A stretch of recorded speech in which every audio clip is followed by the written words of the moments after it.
लद्दाख के चुशूल में सीमा पर तनाव कम करने के लिए भारत चीन कोर कमांडर की बैठक जारी। दोनों तरफ से 12 सैन्य अधिकारी शामिल। पिछले 25 दिन में दोनों देशों के बीच तीसरी बातचीत। मीटिंग में पेंगोंग सो की फिंगर 4, फिंगर 5 पर चर्चा। दोनों देशों के बीच तनाव कम करने पर भी मंथन। गलवान के मुद्दे पर भारत के साथ फ्रांस की रक्षा मंत्री फ्लोरेंस पार्ले ने राजनाथ सिंह को खत लिखकर संवेदना जाहिर की। फ्रांस के रक्षा मंत्री ने अपनी चिट्ठी में कहा, फ्रांस भारत के साथ हर मोर्चे पर खड़ा है। राजनाथ सिंह अमेरिका के रक्षा मंत्री से आज फोन पर करेंगे बात। लद्दाख में चीन के साथ चल रहे तनाव पर भी कर सकते हैं बात। आज शाम 4 बजे देश को संबोधित करेंगे प्रधानमंत्री नरेंद्र मोदी। प्रधानमंत्री कार्यालय ने ट्वीट कर दी जानकारी। कोरोना और अनलॉक 2 समेत भारत चीन के बीच चल रहे तनाव पर बात कर सकते हैं प्रधानमंत्री। कोरोना के दौर में छठी बार देश को संबोधित करेंगे पीएम।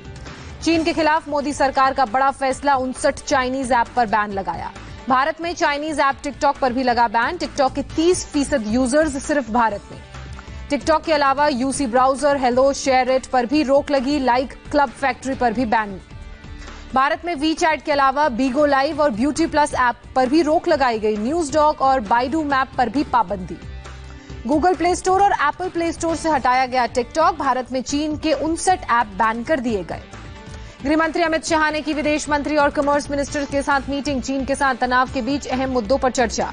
चीन से तनाव के बीच प्रियंका ने फिर साधा निशाना। कहा, विपक्ष के कुछ नेता बीजेपी के अघोषित प्रवक्ता की तरह बोल रहे हैं। भारत चीन विवाद के बीच राहुल गांधी ने मोदी सरकार को फिर घेरा। कहा, बीजेपी कहती है मेक इन इंडिया लेकिन करती है बाय फ्रॉम चाइना।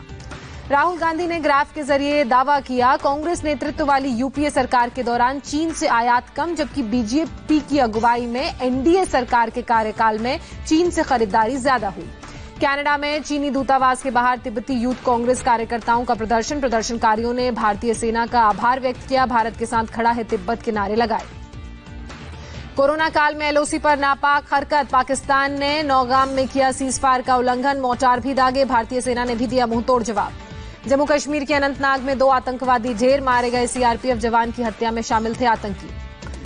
वघामा इलाके में एनकाउंटर में मारे गए आतंकवादियों के पास से इंसास राइफल और पिस्टल बरामद की गई। सुरक्षा बलों को आतंकवादियों के छिपे होने का इनपुट मिला था। जम्मू कश्मीर के बडगाम में आतंकवादियों का आर्मी कैंप पर ग्रेनेड लॉन्चर से अटैक। हमले में कोई हताहत नहीं। मुंबई के ताज होटल को उड़ाने की धमकी मिली। पुलिस ने ताज होटल की सुरक्षा बढ़ाई। पाकिस्तान के कराची से देर रात आया धमकी भरा फोन कॉल। जम्मू कश्मीर और लद्दाख को लेकर ट्वीट पर गृह मंत्रालय की सफाई। कहा, मंत्रालय के नाम से जम्मू कश्मीर में ब्रॉडबैंड और इंटरनेट बैन करने का फर्जी ट्वीट वायरल। मंत्रालय ने ऐसा कुछ नहीं कहा है। राफेल की डिलीवरी की तारीख हुई पक्की। जुलाई के आखिरी हफ्ते में 6 फुली लोडेड राफेल भारत को सौंपेगा फ्रांस।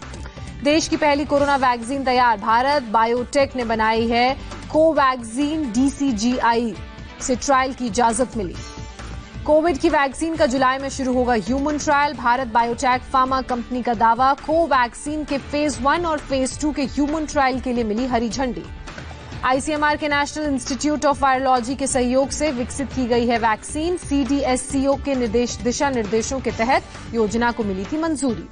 देश में एक दिन में फिर कोरोना के 18,522 मामले सामने आए। कुल संक्रमितों की संख्या 5,66,840 हुई।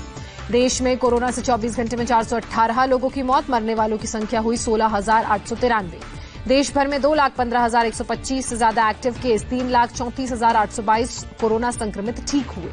देश भर में 29 जून तक 86,08,654 लोगों के कोरोना टेस्ट हुए। एक दिन में 2,10,292 टेस्ट किए गए। आईसीएमआर के प्रमुख वैज्ञानिक पद्मश्री डॉक्टर रमन गंगाखेड़कर आज रिटायर हो रहे हैं। कोरोना संक्रमण की रोकथाम में उन्होंने महत्वपूर्ण भूमिका निभाई। दिल्ली में कोरोना की रफ्तार में आई कमी। 24 घंटे में आए 2,084 केस। मरीजों की संख्या 85,000 के पार। दिल्ली में कोरोना से एक दिन में 57 लोगों की मौत। अभी तक 2,680 लोग दम तोड़ चुके हैं। दिल्ली में कंटेनमेंट जोन की संख्या बढ़कर 440 हुई। जून के आखिरी हफ्ते में कंटेनमेंट जोन की संख्या में बड़ा इजाफा। दिल्ली के घर घर स्क्रीनिंग योजना पर फिलहाल रोक लगाई गई। 35 लाख से ज्यादा घरों में होनी थी स्क्रीनिंग। महाराष्ट्र में एक दिन में कोरोना के 5,257 नए मामले सामने आए। मरीजों का आंकड़ा 1,69,000 के पार पहुंचा। महाराष्ट्र में एक दिन में फिर से 181 मरीजों की मौत की खबर। अब तक 7,610 लोगों ने जान गंवाई। मुंबई में 24 घंटे में कोरोना के 1,226 मामले सामने आए। 92 लोगों की वायरस के कारण मौत हुई। मुंबई के धारावी में कोरोना से 17 लोग संक्रमित पाए गए। धारावी में अब तक 2,262 मरीज। मुंबई के दादर में कोरोना से 12 लोग संक्रमित। माहिम में 24 लोग कोरोना वायरस से संक्रमित पाए गए। महाराष्ट्र पुलिस पर भी कोरोना का अटैक जारी। पिछले 24 घंटे में 67 पुलिसकर्मी कोरोना पॉजिटिव पाए गए। अब तक 4,810 पुलिस के जवान संक्रमित। महाराष्ट्र में कोरोना से अब तक 59 पुलिसकर्मियों की मौत हुई। अभी भी कोरोना के 1,097 एक्टिव केस, 3,637 पुलिसकर्मी ठीक होकर घर लौटे। बॉलीवुड एक्टर आमिर खान की टीम पर कोरोना का अटैक हुआ। एक्टर आमिर खान के कुछ स्टाफ कोरोना पॉजिटिव पाए गए। आमिर खान ने ट्वीट कर दी जानकारी। आमिर खान के सभी स्टाफ को क्वारंटीन किया गया। सभी को तुरंत इलाज के लिए अस्पताल भेजा गया। बीएमसी कर्मचारी भी मौजूद रहे। आमिर ने बीएमसी कर्मचारियों का आभार व्यक्त किया। आमिर खान के परिवार में कोई भी शख्स कोरोना पॉजिटिव नहीं है। कहा, फिलहाल अपनी मां के टेस्ट के लिए जा रहा हूं, दुआ करें कि वो भी नेगेटिव निकले। मुंबई में कंटेनमेंट जोन की संख्या हुई 750। कोरोना के बढ़ते संक्रमण के बीच बीएमसी ने जानकारी दी। गुजरात में 24 घंटे में कोरोना के रिकॉर्ड 626 नए मामले सामने आए। 19 लोगों की मौत। मरीजों का आंकड़ा पहुंचा 32,023। अहमदाबाद में 24 घंटे में कोरोना के 236 नए मामले सामने आए। जिले में 9 और लोगों की मौत हुई। मध्य प्रदेश में कोरोना के 184 नए मामले सामने आए। 7 और मरीजों की मौत हुई। राज्य में मरीजों की संख्या 13,370 हुई। राजस्थान में एक दिन में कोरोना के 94 नए पॉजिटिव केस सामने आए। 4 और लोगों की मौत हुई। अब तक जानलेवा वायरस से 409 लोग जान गंवा चुके हैं। राजस्थान में कोरोना संक्रमितों की संख्या बढ़कर 17,754 हुई। राज्य में अभी भी 3,397 एक्टिव केस। यूपी में 24 घंटे में कोरोना से 685 लोग संक्रमित पाए गए। अब तक 22,000 से ज्यादा लोग कोरोना पॉजिटिव। लखनऊ के केजीएमयू में कोरोना के 43 नए पॉजिटिव केस सामने आए। सोमवार को अस्पताल में 2,668 लोगों के सैंपल लिए गए थे। यूपी में गाजियाबाद में आए सबसे ज्यादा कोरोना के मामले। एक दिन में 70 लोग पॉजिटिव पाए गए। नोएडा में 53 नए पॉजिटिव केस। लखनऊ जिला न्यायालय अगले 2 दिन रहेगा बंद। एक वकील के कोरोना पॉजिटिव होने के बाद लिया गया फैसला। हरियाणा में एक दिन में 381 नए पॉजिटिव केस सामने आए। राज्य में 14,210 लोग संक्रमित। अभी तक 232 लोगों ने जान गंवाई। गुरुग्राम में एक दिन में कोरोना के 102 नए मामले सामने आए। 24 घंटे में 6 लोगों की मौत। हरियाणा के सभी मेडिकल कॉलेजों में अब प्लाज्मा थेरेपी से हो सकेगा इलाज। आईसीएमआर ने मंजूरी दी। पंजाब में कोरोना से 202 लोग संक्रमित पाए गए। 5 लोगों की मौत। राज्य में 5,418 लोग वायरस से संक्रमित। बिहार में एक दिन में रिकॉर्ड 394 पॉजिटिव केस। राज्य में कोरोना मरीजों की संख्या 9,618। अभी तक 63 लोगों की मौत। बिहार पुलिस के एक एसपी कोरोना पॉजिटिव पाए गए। इलाज के लिए हुए आइसोलेट। एसपी के संपर्क में आने वालों को किया गया क्वारंटीन। झारखंड में कोरोना से 3 और मरीजों की मौत हुई। 40 नए कोरोना मरीजों का पता चला। राज्य में 2,246 केस। पश्चिम बंगाल में एक दिन में 624 नए पॉजिटिव केस सामने आए। पिछले 24 घंटे में 14 लोगों की मौत। राज्य में 17,907 लोग संक्रमित। ममता सरकार फ्री में बांटेगी 3 करोड़ मास्क। सीएम ने कहा, कोरोना से निपटने में सरकार पूरी तरह से सक्षम। उड़ीसा में एक दिन में कोरोना के 206 नए पॉजिटिव केस सामने आए। कोरोना मरीजों की संख्या 7,065। मिजोरम से आई कोरोना से राहत भरी खबर। 24 घंटे में एक भी नया पॉजिटिव केस सामने नहीं आया। राज्य में अब तक 151 लोग संक्रमित। नागालैंड में कोरोना के 8 नए मामले सामने आए। राज्य में 460 पॉजिटिव केस मिले। 168 मरीज रिकवर हुए। आंध्र प्रदेश में एक दिन में कोरोना के 783 मामले सामने आए। टोटल केस की संख्या 13,891 हुई। अब तक 180 लोगों की जान गई। तेलंगाना में एक दिन में 975 मामले सामने आए। संक्रमितों की संख्या 15,394। स्वास्थ्य मंत्रालय के संयुक्त सचिव लव अग्रवाल के नेतृत्व में सेंट्रल टीम पहुंची Hyderabad. Telangana institute of medical sciences का दौरा किया। तमिलनाडु में कोरोना के 3,949 नए मामले। 62 लोगों की मौत। राज्य में 86,224 लोग संक्रमित। कर्नाटक में एक दिन में रिकॉर्ड 1,105 लोग पॉजिटिव पाए गए। 19 लोगों की मौत। राज्य में 14,295 लोग वायरस से संक्रमित।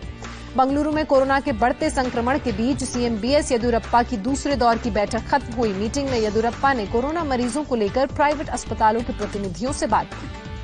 केरल में फिर कोरोना से 121 लोग संक्रमित। टोटल 2,057 लोगों का चल रहा है इलाज। बीएसएफ पर जारी है कोरोना का प्रहार। 24 घंटे में 53 नए पॉजिटिव केस सामने आए। अब तक 659 जवान कोरोना से संक्रमित। पिछले 24 घंटे में आईटीबीपी के 4 जवान कोरोना से संक्रमित पाए गए। अब तक 236 जवान ठीक भी हुए। 31 जुलाई तक भारत में लागू रहेगा अनलॉक 2। सरकार ने जारी की अनलॉक 2 की guidelines. School, college, coaching centre 31 जुलाई तक बंद रहेंगे। 15 जुलाई से ट्रेनिंग इंस्टीट्यूट को खोलने की इजाजत। Metro, cinema hall, gym, swimming pool और ऑडिटोरियम अभी नहीं खुलेंगे। हालात को देखकर लिया जाएगा फैसला। ट्रेन और उड़ानों की संख्या धीरे धीरे बढ़ाई जाएगी। अंतर्राष्ट्रीय यात्रा सिर्फ वंदे भारत मिशन के तहत ही संभव। घर से बाहर निकलने पर मास्क पहनना जरूरी होगा। दुकानों पर रखनी होगी सोशल डिस्टेंसिंग। कंटेनमेंट जोन में 31 जुलाई तक कड़ाई से होगा लॉकडाउन का पालन। सिर्फ जरूरी गतिविधियों को ही इजाजत। अनलॉक 2 में नाइट कर्फ्यू में ढील दी गई। अब सिर्फ रात 10 बजे से सुबह 5 बजे तक रहेगा कर्फ्यू। गाइडलाइंस में मोबाइल पर आरोग्य सेतु ऐप इंस्टॉल करने की सलाह। बुजुर्ग, बीमार, बच्चे और गर्भवती महिलाओं को घर में ही रहने को कहा गया। महाराष्ट्र सरकार का बड़ा फैसला। राज्य में 31 जुलाई तक बढ़ाया गया लॉकडाउन। महाराष्ट्र में जरूरी सेवाओं की दुकानें पहले की तरह खुलेंगी। दूसरी दुकानें भी ऑड इवन की तर्ज पर खुलेंगी। महाराष्ट्र में सीमित लोगों के साथ खुलेंगे दफ्तर। सरकारी दफ्तरों में 15%, प्राइवेट ऑफिसों में 10% तक स्टाफ को इजाजत। गुजरात सरकार ने भी अनलॉक 2 को लेकर जारी की गाइडलाइंस। अब रात 8 बजे तक खुली रहेंगी दुकानें। गुजरात में रात 9 बजे तक खुले रहेंगे होटल और रेस्टोरेंट। रात 10 बजे से लेकर सुबह 5 बजे तक जारी रहेगा नाइट कर्फ्यू। असम के गुवाहाटी में कंप्लीट लॉकडाउन लागू। कोरोना संक्रमण रोकने की कोशिश। दिल्ली के राजपथ पर मास्क पहनकर मॉर्निंग वॉक करते नजर आए लोग। कुछ लोगों ने एक्सरसाइज और जॉगिंग भी की। दिल्ली के गाजीपुर सब्जी मंडी में दिखी लोगों की भीड़। सोशल डिस्टेंसिंग के नियमों की अनदेखी। कुछ सब्जी विक्रेता और लोग बिना मास्क के भी आए नजर। दिल्ली में ज्यादा चेकिंग होने की वजह से एक्सप्रेस वे पर लगा लंबा जाम। कई किलोमीटर तक कतार में नजर आई गाड़ियां। जाम की वजह से लोगों को भी हुई परेशानी। छत्तीसगढ़ के बीजापुर में बैरिकेड तोड़ डीएम ऑफिस में घुसे 50 गांव के लोग। सोशल डिस्टेंसिंग के नियमों की अनदेखी। तेंदुपत्ते के संग्रह के लिए नकद भुगतान की मांग कर रहे थे गांव वाले। आंध्र प्रदेश के विशाखापट्टनम में गैस के रिसाव से हादसा। 2 लोगों की मौत, 4 लोग अस्पताल में भर्ती। चीफ मिनिस्टर जगन मोहन रेड्डी ने दी जानकारी। प्रशासन ने हालात काबू में करने का दावा किया। प्लांट को किया गया बंद। फैक्ट्री में बीती रात 11:30 बजे के करीब हुई थी घटना। जम्मू कश्मीर के किश्तवाड़ और डोडा में भूकंप के झटके महसूस किए गए। रिक्टर स्केल पर इसकी तीव्रता 4.0 मापी गई। दुनिया भर में कोरोना की रफ्तार जारी। कोरोना के 1,39,00,000 से ज्यादा मामले। अब तक 5,07,000 से ज्यादा लोग गंवा चुके हैं जान। और अमेरिका में कोरोना से फिर 324 लोगों की मौत हुई। अब तक 1,28,000 से ज्यादा लोगों ने दम तोड़ा। 26,77,000 से ज्यादा लोग संक्रमित।